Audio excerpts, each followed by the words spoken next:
So, many questions. We've had an absolutely marvellous weekend. We launched a book, and then we had a keyboard player called Carol, and a wonderful jazz, whatever singer, almost as good as Siobhan,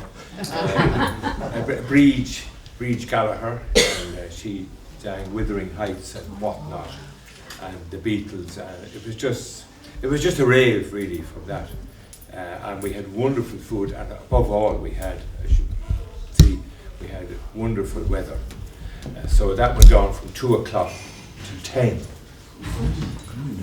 I was rescued at 9. I have taken to the ISPC Society the Irish Society for the Prevention of Cruelty to jail. ISPC jail. And then yesterday we went to service in St. Paul's, where we outnumbered a rather small congregation, and we got a wonderful reception there, and we looked at the magnificent resurrection window in St. Paul's, which gives all the history of the bell. Yes. And that there's a bell there in front of you, that rings a bell down there. I'm determined I'm related to him. Yeah, we're still working on the connection between Frances and her Bell relations in West Offaly, Arthur Bell Nichols, who of course married Charlotte Bronte. That's why I love being on the banks of the canal. Yes, yes. And then we did a read at Arthur Bell's White Roses, 6 White Roses. Nigel West, who won't be here, who's gone on to Kilkee. His great grandfather bought Hill House when he sold it in 1959 to the church, so to St. Paul's, and became the rectory there for a long time. Nigel has a direct connection with Arthur Bell Nichols. Yeah, I was looking forward to meeting him. Yeah.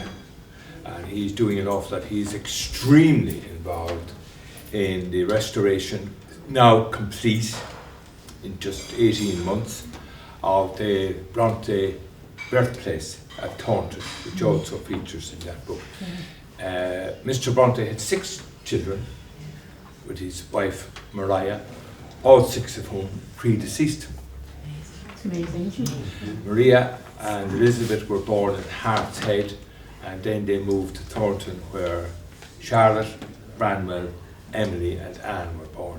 And that has now been restored and is open to the public for visit. It's a sort of an education centre, but the 3 bedrooms belonging to Charlotte, Emily and Anne are available for Airbnb.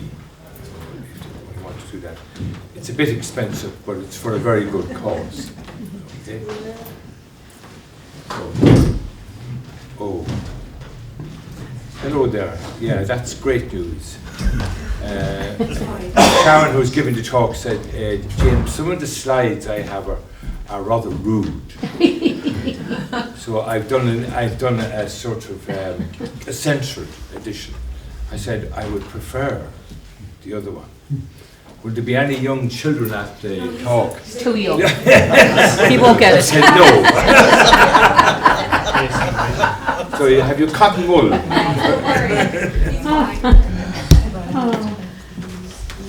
Okay, so I think we'll start up. Might as well. Yeah.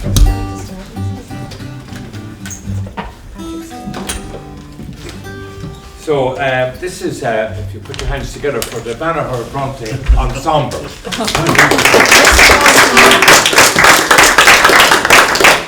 Okay. Aidan Barry on guitar, Siobhan Butler on vocals, and Frank Kelly on the accordion. Okay. This is, I think, is probably your 4th performance, is it? As the Banagher Bronte Ensemble. We were lucky to get small funding, which is yet to materialise, but it's on the way. In the mail. It's in the mail, yeah, from the Offaly Arts Office. So it allows us to do 3 performances in the year with the group. And they do sort of tunes that are in some way related to the Brontes, and I try to make the connection. So I'll start off by introducing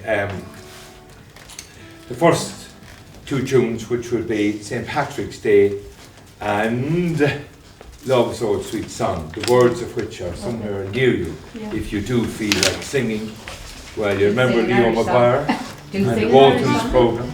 You do feel like singing, do sing an Irish song. I'm going to read a poem first. This is a poem written by Patrick Bronte, the perpetual curate of Howard, and he's having a go at his new curate, Arthur Nichols from Banagher. And when Arthur came, he was rather serious-minded and reserved. But when you got to know him at a personal level, he was quite a howl, I believe. Again, this is coming out. But anyway, Arthur took grave exception to the custom in Howard, where the women hung their washing over the headstones and tabletops Great idea. in the graveyard. And he sort of began to ban this, and Patrick, well, he wrote this poem. The word used to describe this poem is Schadenfreude, or Schadenfreude. It's a German word, and it means sort of taking smug pleasure, which is derived from someone else's discomfort. So Patrick is taking sort of pleasure at Arthur's, because he's really walked into it. When you mix with anybody in Howard, particularly the women, it's not an idea. That's not a good idea. In Howard, a parish of ancient renown, some preach with their surplice, and others their gown. And some with due hatred of tower and steeple, without surplice or gown, hold forth to the people. And high church and low church and no church at all would puzzle the brains of St. Peter and Paul. The parson, this is himself, the parson, an old man, but hotter than cold, of late in reforming, has grown very bold. And in his fierce zeal, he, as reports loudly tells, through legal resort, he has reformed the bells. So Patrick restored the bells to the church. And then he goes on to talk about Arthur. His curate, who follows with all due regard, though filed by the church, has reformed the churchyard. The females, all routed, have fled with their clothes to stackyards and backyards, and where no one knows, and loudly have sworn by the suds that they swim in, they'll wring off his head for warring with women. When their husbands combine and roar out in their fury, they lynch him. Isn't that a wonderful word, wonderful Irish word? They lynch him at once without trial by jury. But saddest of all, the fair maidens declare, of marriage or love he must never despair. And how ironic that was, because Patrick came to Howard Arthur came to Howard in 1845, and 7 years later he was to propose to Charlotte and eventually to marry her. So I think that is all I'm going to say there. Yeah, there's no title for that poem. Some people call it Church Reform.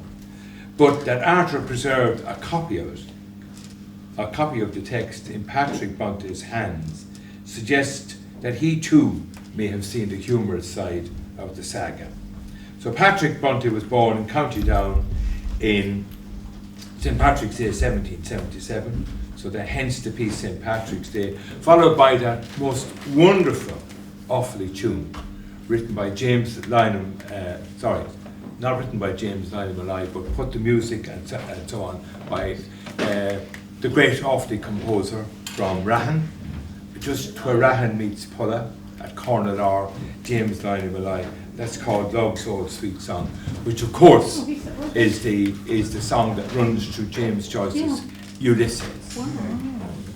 And that was, oh yes, yeah. So, music.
the day and long, still to us at twilight comes love's old song, comes love's old sweet song.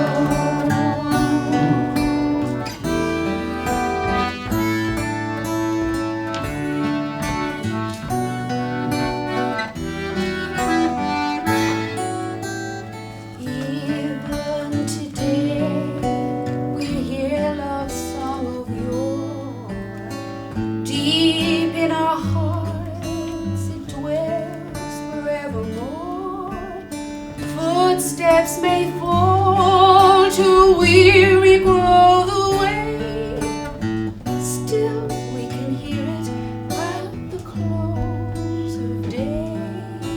So till the end, when light still shadows fall, love will be found, the sweetest song of all.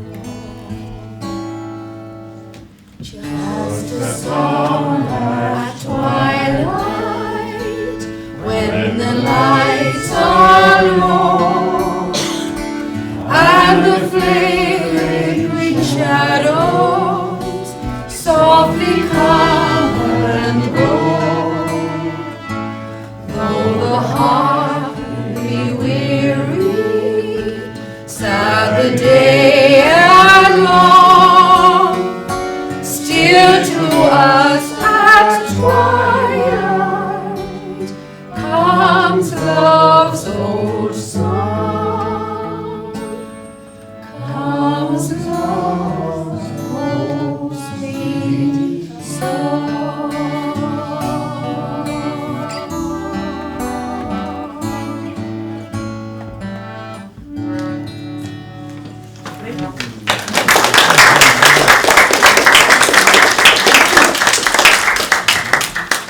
It's very evocative, isn't it?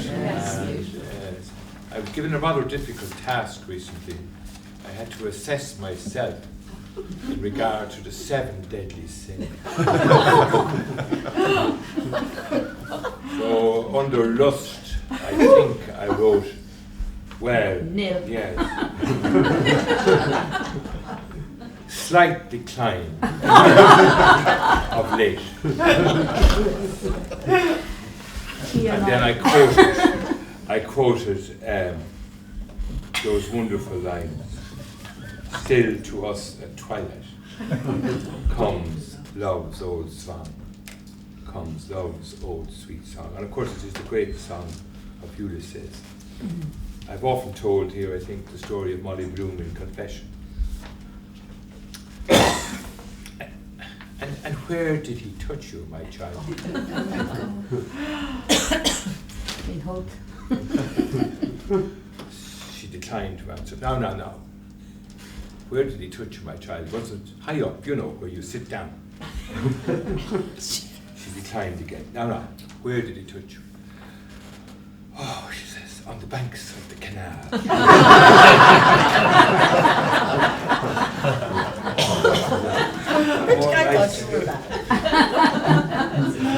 There are 2 manuscripts in the National Library in Dublin. One is MS 12164, which is an account book relating to Hill House in Banagher, which was then, at the time of the accounts were being in the ownership of Arthur Bell Nichols.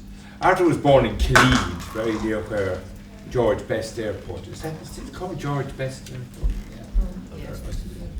What's that place where the airport is? Belfast? Yes, no, out in the countryside. Oh, yeah. Yeah, what's it? Alderbrook. Yeah. Somewhere near there.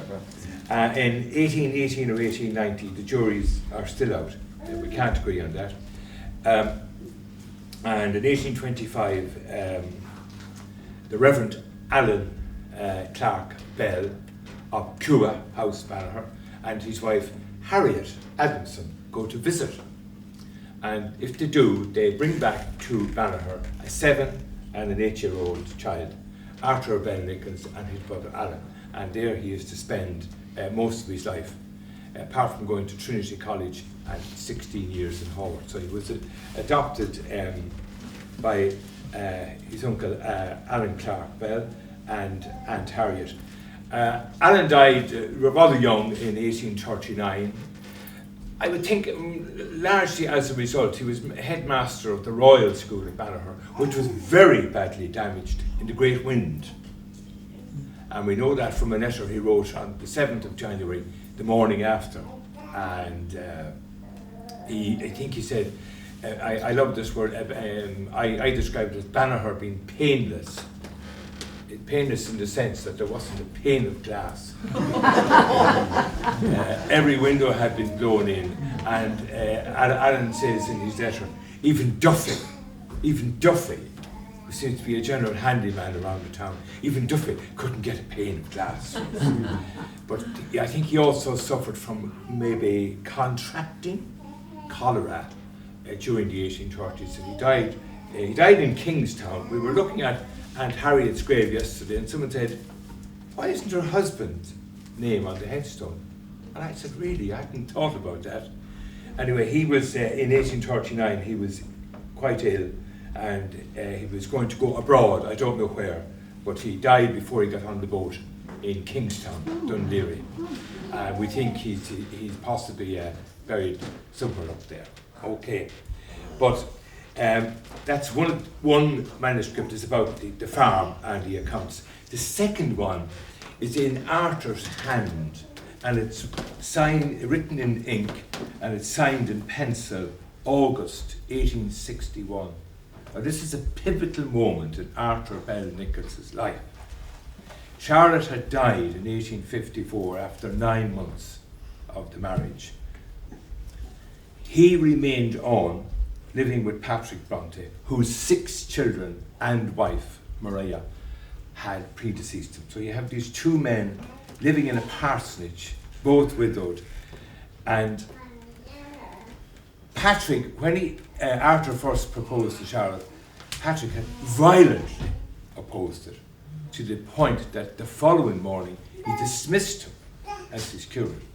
And Arthur was going to go to Australia, and he wrote to the Society for the Propagation of the Faith, and he was going to leave for Australia, but he didn't, and he began to write to Charlotte, and then they began to meet furtively, clandestinely, walking on the moors, and eventually they got married. But it's August 1861. Mr. Bronte has died. Arthur had been cured for 16 years, and he expected to get the perpetual curacy, the rectorship in other words. He lost 5-4 on a vote.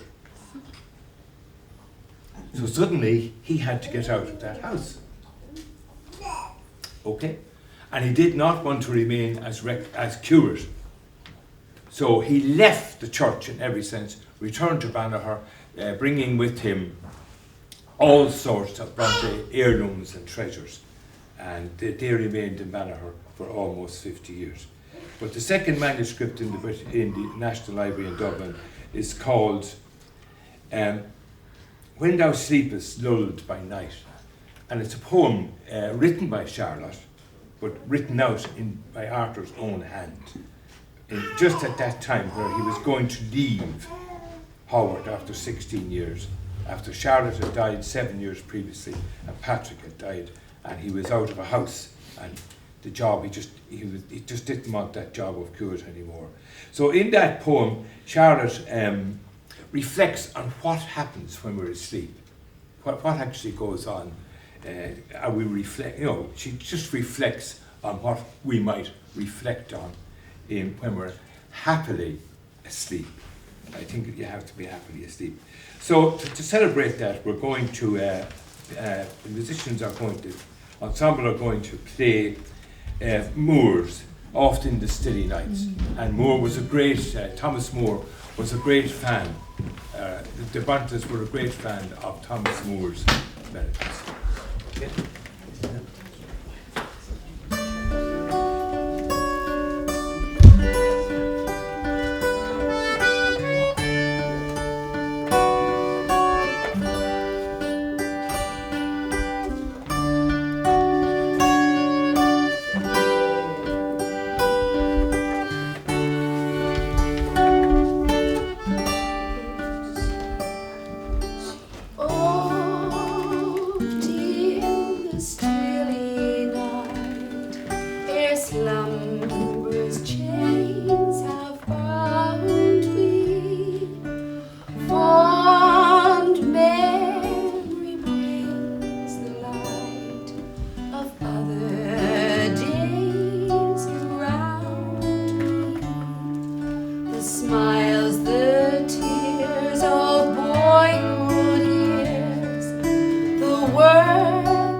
leaves in winter weather.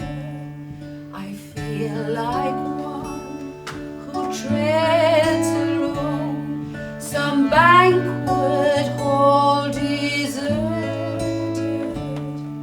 whose lights are fled, whose garlands dead, and all but he departed.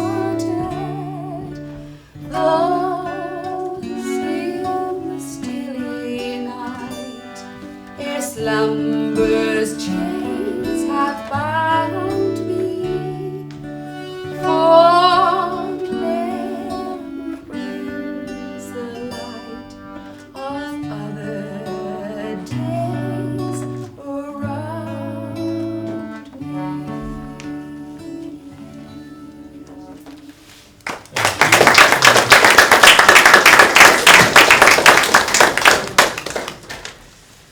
Perhaps the most famous piece of music, modern music anyway, associated with the Brontes is of course Kate Bush's great song Wuthering Heights. And this has become quite a phenomenon now in the sense that thousands of females and some males dress up in full red dress to do a dance routine to Kate Bush's Wuthering Heights. It was done recently behind the parsonage in Howard on Penistone Hill. I think there was over 1,000 participants. So someone said, Banagher should really do that. I said, oh yeah. Really should, yeah. So I said, right, yeah. In the GA pit.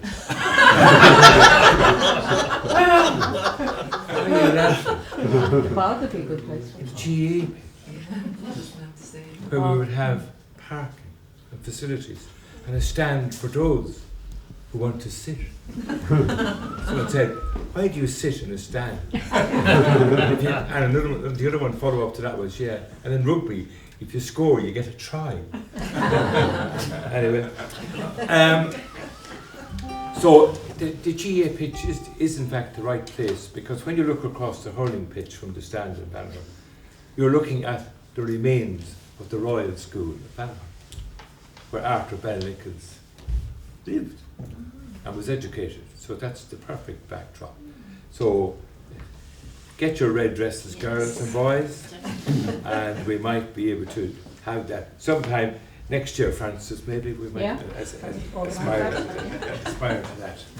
So that's my way of introduction to Siobhan, who very generously and very bravely, if I may say so, has undertaken this rather tricky song to sing. So, Siobhan, over And to you know, my son says he never wants to hear it again. Oh. Because I played it so often in the kitchen when I was cooking, trying to learn it. If I go wrong, just forgive me. I don't think Aidan wants to hear it either. Wuthering Heights. never. No. Withering.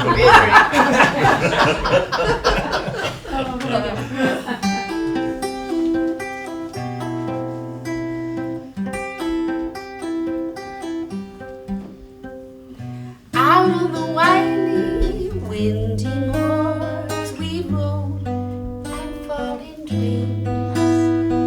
You had a temper like my jealousy, too hot, too greedy.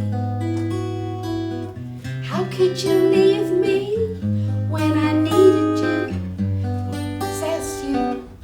I hated you, I loved you too. Bad dreams in the night, you told me I was gonna lose the fight. Leave behind my wuthering heights, Heathcliff. It's me, your cabby, I've come all night. So cold, let me in your window, Heathcliff. It's me, your Kathy, I've come home mine. So cold, let me in your window. Ooh, it gets dark, it gets lonely on the other side from you. I pine a lot, I find a lot falls through without you. I'm coming back, love, cruelly kept my one dream, my only master. Too long I've roamed in the night. I'm coming back to his side to put it right. I'm coming home to Wuthering, Wuthering, Wuthering Heights. See it clear. It's me, you Kathy, I've come all night. So cold, let me in your window. It's me, you Kathy, I've come all night. So cold, let me in your window. Heathcliff, it's me, you Kathy, I've come all night. So cold.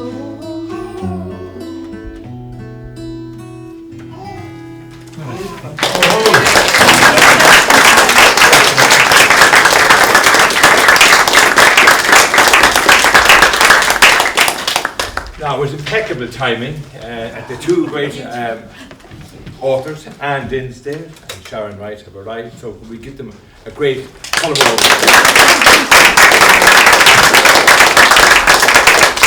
And seated beside them is Maeve O'Regan, who has been a powerful and constant support to the Banagher Bronte group. How many films have you made? 4. 4. You made 4 films that are all related to the Banagher Bronte connection, and she will be showing one later which will focus on the prenuptial arrangements between Arthur and Charlotte. And every time Maeve makes a film about the topic, the Banagher connection becomes better, and we have ongoing affection for the whole episode. So we want to thank you for that. I should be talking about the women in Arthur's life, because we're going to play a song called Emma's Waltz. Yeah, Emma's Waltz. And it's just dedicated, the song is dedicated to women. Arthur, you know, apart from Aunt Harriet, who adopted him at the age of 7 or 8, she was a really terrific woman, and she went on to live to be 101. Born in 1802 and born in 1801 and dying in 1902, and surviving her husband Alan, who died, as I said, after the big wind of 60 years previously. But she had 8 children of her own, and then took on Alan and Arthur, and they were given the grace, of course, living in the Cuba house, which was adjacent to the Royal School. They were given a great education, and Arthur went on to Trinity College, and then was ordained, and then went on to Howard, his one and only parish. Okay, but it's the women we think of. Charlotte, and when you see Maeve's film later on today, you'll see how happy that marriage was. So there was a sort of, in the early biographies, there was a sort of question, sort of, but I think we can have no doubt after looking at the prenuptial and then at the rewriting of Charlotte's will, that it was indeed a very happy marriage. And the third woman in Arthur's life, of course, is his first cousin. When Arthur comes back in 1861, I don't know if this happened or not, but I think there's at some stage where Aunt Harriet says to Arthur, you know, there's an officer down at the barracks down at the bridge in Banagher. He was inquiring about Mariana. You know, what, you know, is she marrying or anything? And in those days, men did things very randomly.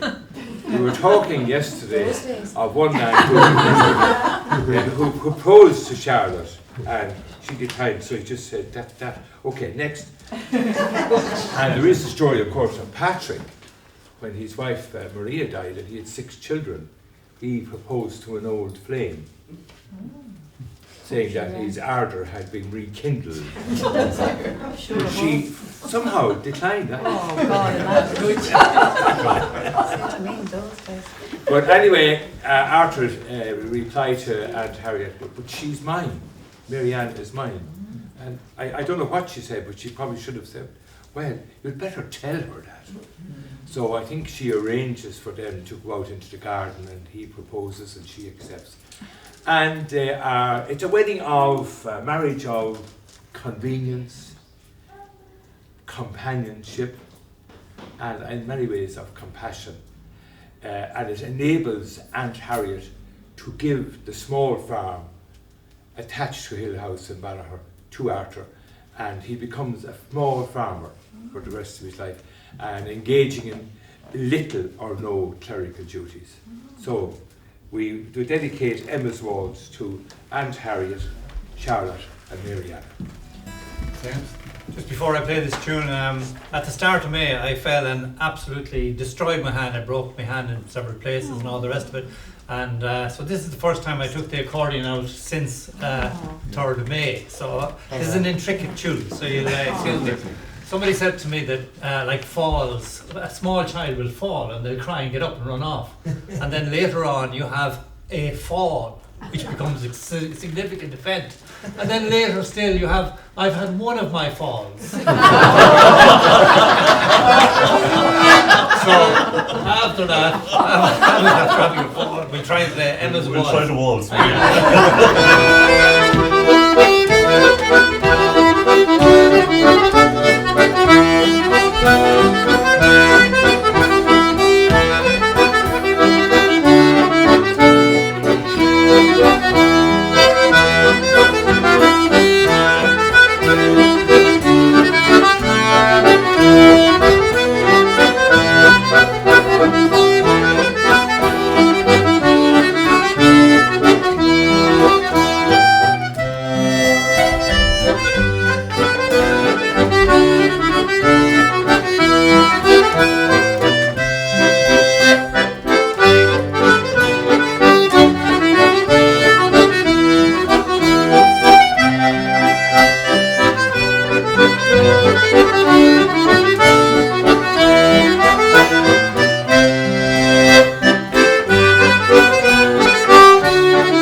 Falls. The strangest play I ever went to, and I spoke about this on Saturday.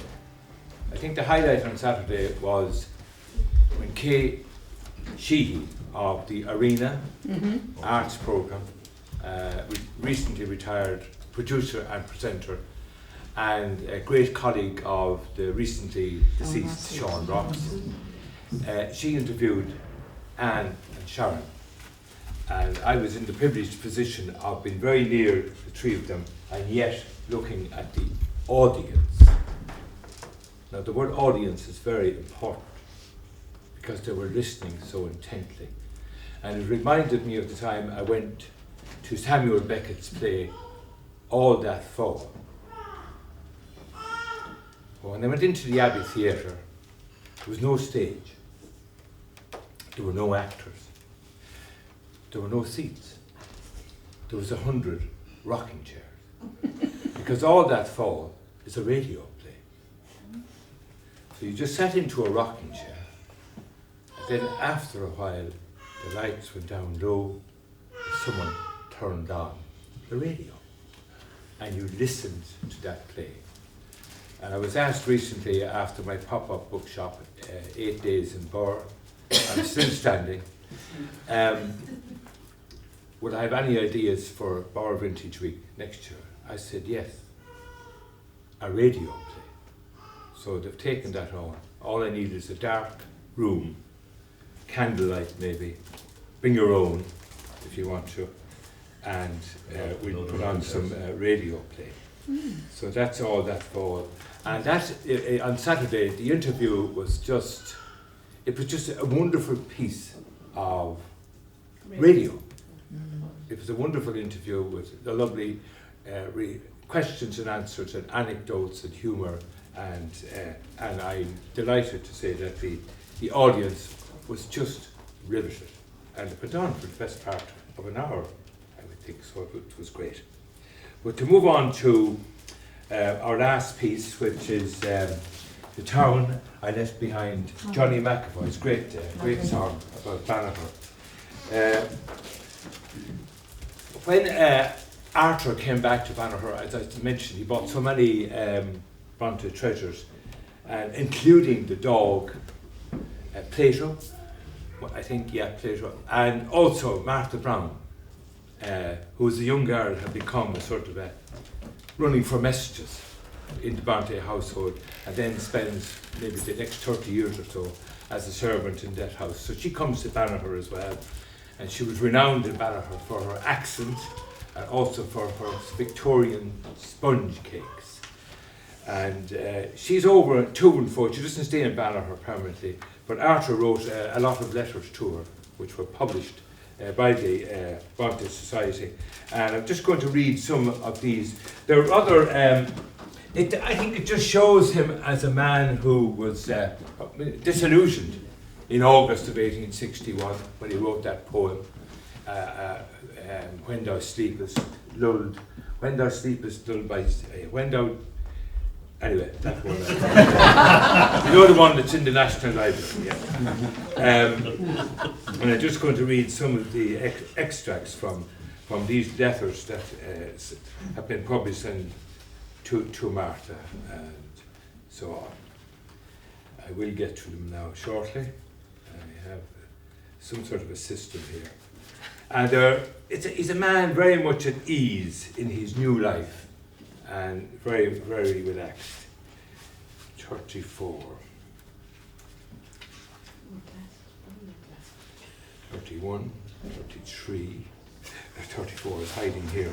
Hill House, Banagher, December the 3rd, 1863.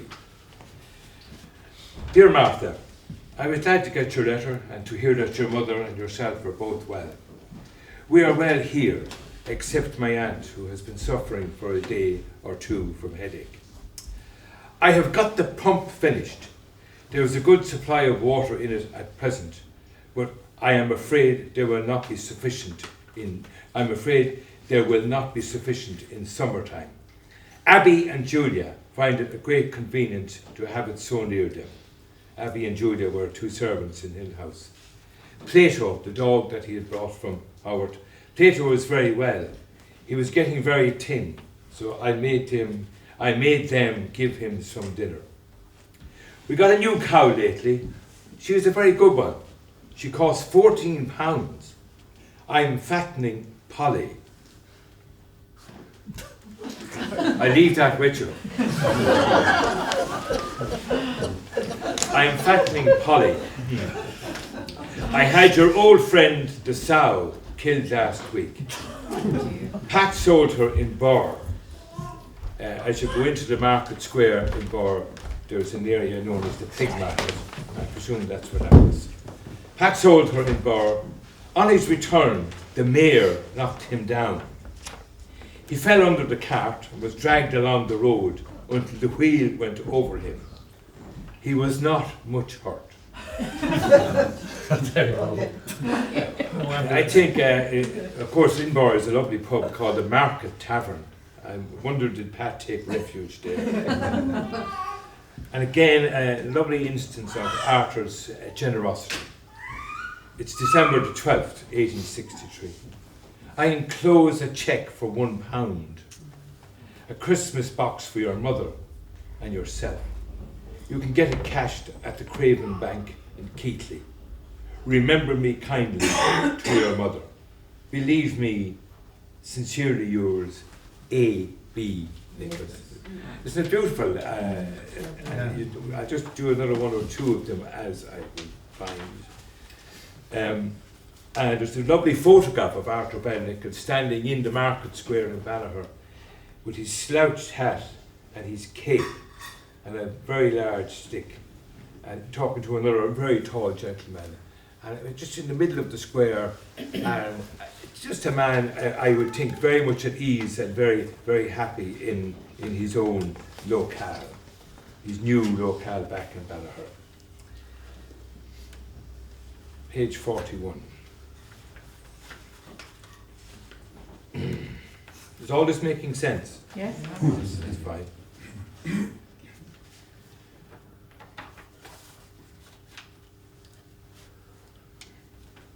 Dear Martha, December the 8th, 1865. I am sorry to hear such a bad account of your mother's health. I trust, however, that she will soon be strong again. I think you were quite right to go home to take care of her, especially when there are so many lodgers in the house. Now that's interesting, because Martha was from the sexton's house in Howard. And in Howard, it's almost the proximity of the buildings that are central to the whole story there. The church, the parsonage, the sexton's house are almost within less than 80 to 100 yards. And Arthur was actually at one time, all during his stay in Howard, a lodger in Martha's house.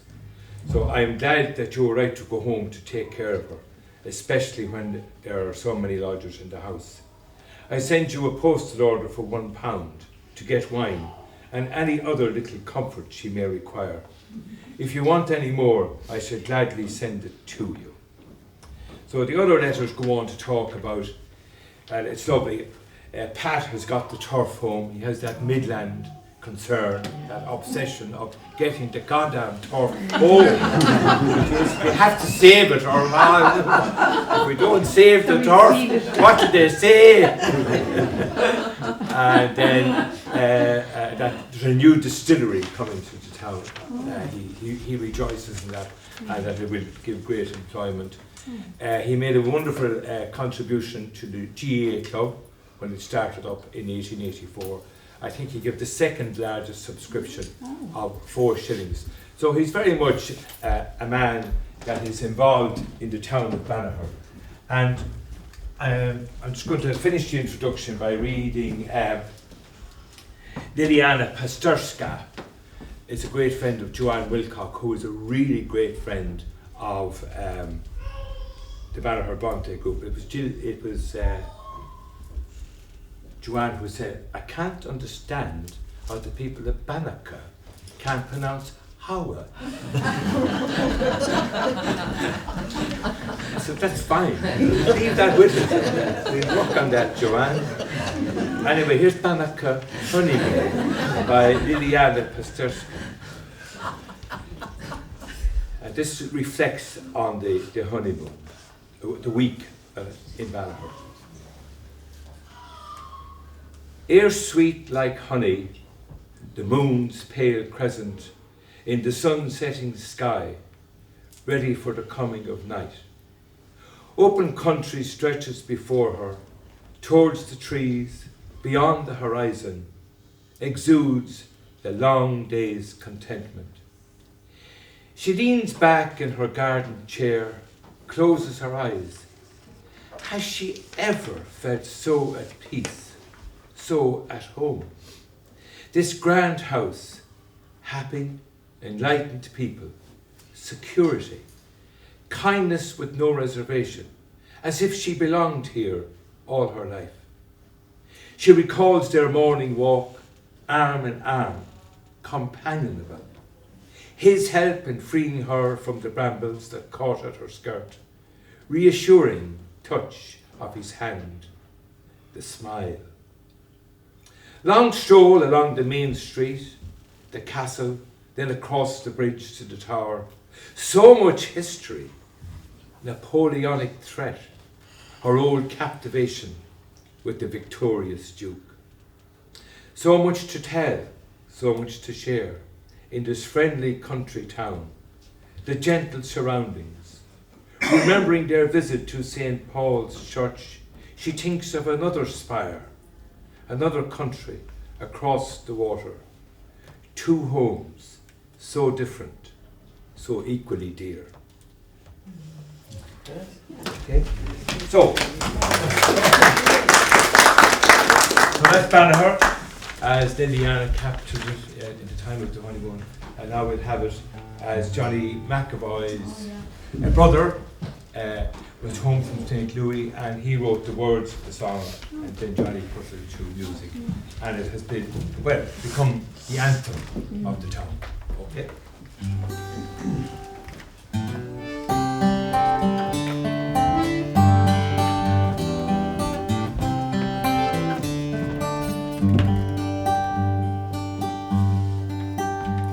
Last night as I lay sleeping, a dream came to my mind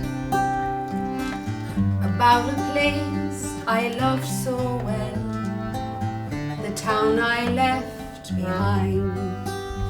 And down the years I've traveled, today so long ago, I swear to you I never saw a face I didn't know. And sometimes when I'm lonesome, I think of where I'm from, on Cuba Street, where old friends meet, the Shannon where I swam. And I can see that old bog road with turf piled to the sky.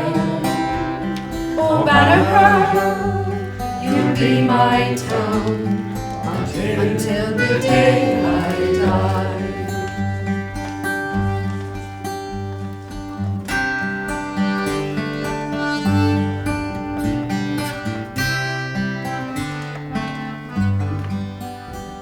But now I'm in St. Louis, it's here I made my home. I watched my life drift slowly by, I've seen my children grow. And though this land's been good to me, and happiness I found, just one more time I'd like to see the town I left behind. And sometimes when I'm lonesome, I think of where I'm from, on Cuba Street, where old friends meet, the Shannon where I swam.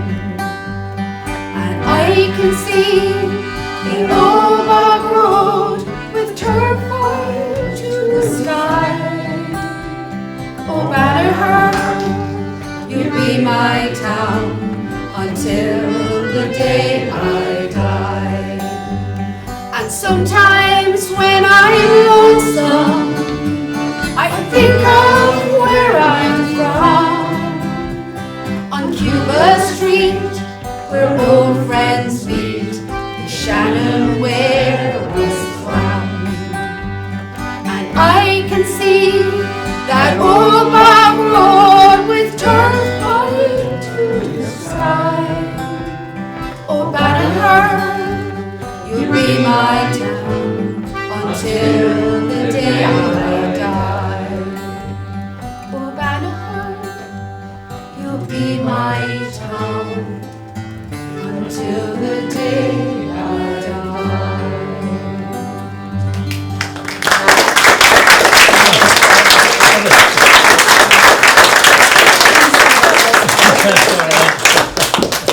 Well, that concludes the part one of the 4 parts of this presentation.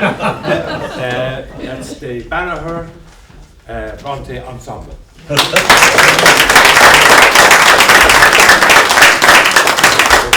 Kelly. Vaughan Butler and Aidan Barry. Thank you very, very much. Thank you so much. When this whole idea of having a Banagher Bronte ensemble first came out of the ether, they took to it like ducks to water. And the repertoire is growing, and we thank you very much. We're lucky we love you, James. Yes. Yes, it's nice to be loved. So we'll take a break there while we're going to attend to some technological logistics before we will have the launch of a book by Anne and Sharon, Let Me In, the Brontes in Bricks and Mortar. I think I'll be doing that. And then we'll have a wonderful talk. Do you have the book? Yeah. It's your first book, isn't it? Yeah. Yes. A talk, Balloonomania, Bells and Devastating Divas by Sharon, written in 2018, and that'll be the subject matter. And it's very appropriate that we would have a talk about the first female aeronauts or balloonists and parachutists and so on in Tullamore, because of course the reference to the whole idea of the fire here, the balloon fire in 1785. So I'll leave that to Sharon. So we'll take a break for about 10 minutes now if you want to take some air and so on.